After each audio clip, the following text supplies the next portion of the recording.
First ನಾವು ಆಫೀಸಿಂದ ಕಸ ಬಿಸಾಡ್ಬೇಕಾದ್ರ ಸ್ವಲ್ಪ ಖರ್ಚು. ನಂದು ವರ್ಕ್ ಮುಗೀತು. ಸೊ ನನ್ನ ಸಿಸ್ಟಮ್ ಶಟ್ ಡೌನ್ ಮಾಡಿ ನಾನು ಏನ್ ಅನ್ಕೊಂಡಿದ್ದೀನಿ ಗೊತ್ತಾ, ಮನೆಗೆ ಹೋಗಿ ಕಾರ್ನ್ ಫ್ರೈ ಮಾಡ್ಬೇಕಂತ ಅನ್ಕೊಂಡಿದ್ದೀನಿ. ಆಕ್ಚುಲಿ ಮತ್ತೆ ನನಗೆ ಅವಕಡೋ ತಿನ್ನುವ ಅಂತ ಅನಿಸ್ತಾ ಇತ್ತು, ಅಂದ್ರೆ ಪ್ರೈಸ್ ಕಡಿಮೆ ಇತ್ತು. ಸೊ ಅದಕ್ಕೆ ನಾನು ಪ್ಲೇಸ್ ಮಾಡಿದೆ ಜಿಯೋ ಮ್ಯಾಟಲ್ಲಿ. ಆಮೇಲೆ ಅದ್ರ ಜೊತೆ ಒಂದು ½ kg ಬೇಬಿ ಕಾರ್ನ್ಸ್ ಪ್ಲೇಸ್ ಮಾಡಿದೆ. ಬಟ್ ನನ್ನ ಅವಕಡೋ ಕ್ಯಾನ್ಸಲ್ ಆಗಿ ಸ್ಟಾಕ್ ಇರಲಿಲ್ಲ ಅನಿಸ್ತದೆ. ಇದು ಬೇಬಿ ಕಾರ್ನ್ ಮಾತ್ರ ಬಂತು. ಸೊ ಅದು ½ kg ಬೇಬಿ ಕಾರ್ನ್ ಅಲ್ಲಿ ಎಷ್ಟಿರ್ತದೆ 6 ಇತ್ತಷ್ಟೇ. ಅದ್ರಲ್ಲಿ 2 ನಾನು ಆಲ್ರೆಡಿ ತಿಂದಾಯ್ತಾ. ಇದರಲ್ಲಿ ಈಗ 4 ಅಷ್ಟೇ ಉಳಿದಿದೆ. ಸೊ ಇದನ್ನ ಎಂತ ಮಾಡಿದ್ರು. ಸೊ ಅದಕ್ಕೆ ನಾನು ಏನ್ಕೊಂಡ್ರೆ ಮನೆಗೆ ಹೋಗಿ ಇನ್ನು ½ kg ಪ್ಲೇಸ್ ಮಾಡೋದು.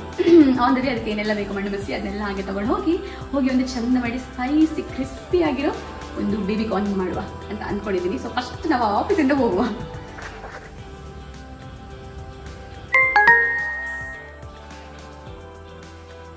ಎಂತ ಶೆಕೆ ದೇವರೇ, ನಮ್ದು ಆರ್ಡರ್ ಬಂದಾಯ್ತು. ಇದನ್ನ ಓಪನ್ ಮಾಡುವ. ಓ ಶೆಟ್ ಕಟ್ ಮಾಡಬಾರ್ದು, ಕಸ ಬಿಸಾಡ್ಬೇಕಾದ್ರೂ ಆಗ್ತದೆ.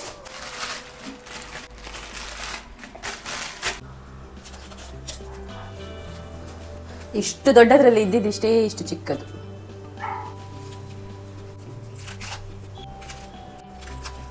½ kg ನಮಗೆ ಸಿಕ್ಕಿದ ಇಷ್ಟೇ ಕಾರ್ನ್ ಆಯ್ತಾ. ಇಷ್ಟೇ ವೇಸ್ಟ್ ನೋಡಿ, ಇಷ್ಟು ರಾಶಿ. ಇದು ನಾವು ತೆಗೆದಿಡುವ ಟೀ ಮಾಡ್ಲಿಕ್ಕೆ.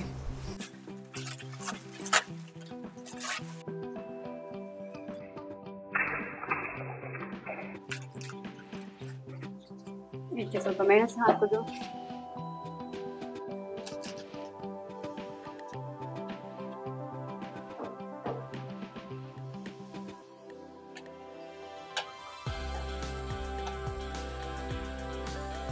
ಇದು ಕ್ರಿಸ್ಪಿ ಆಗಿರೋ ಕಾರ್ನ್ ಇದಾಗಿಲ್ಲ, ಇದು ಸ್ಪೈಸಿ ಆಗಿರೋದೈತೆ. ಯಾಕಂದ್ರೆ ಕಾರ್ನ್ ಫ್ಲೋರ್ ಖಾಲಿ ಆಗ್ಬಿಟ್ಟಿದೆ. ಸೊ ಅದಕ್ಕೆ ಕ್ರಿಸ್ಪಿ ಆಗುದಿಲ್ಲ ಇವಾಗ.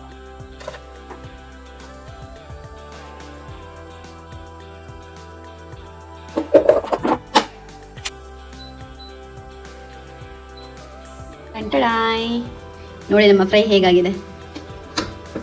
ಸ್ವಲ್ಪ ಖರ್ಚು ಹೋಗಿದೆ ಅಂತ ನಾನು ಯಾವಾಗಲೂ ಮಾಡುವಾಗ ಕರಗುಚ್ಚುರೆ ಅದು. ಸೊ ನಾವು ನೆಕ್ಸ್ಟ್ ಟೈಮ್ ಮಾಡುವಾಗ ಅದನ್ನ ಕ್ರಿಸ್ಪಿ ಅಂಡ್ ಸ್ಪೈಸಿ ಮಾಡುವಾಗ ಕ್ರಿಸ್ಪಿ ಬರಲಿಲ್ಲ. ಸೊ ನಮ್ದು ಏನಿದೆಯಾ ಈ ನಮ್ಮ ಸ್ಪೈಸಿ ಕಾರ್ನ್ ಅನ್ನ ಟೇಸ್ಟ್ ಮಾಡುವ.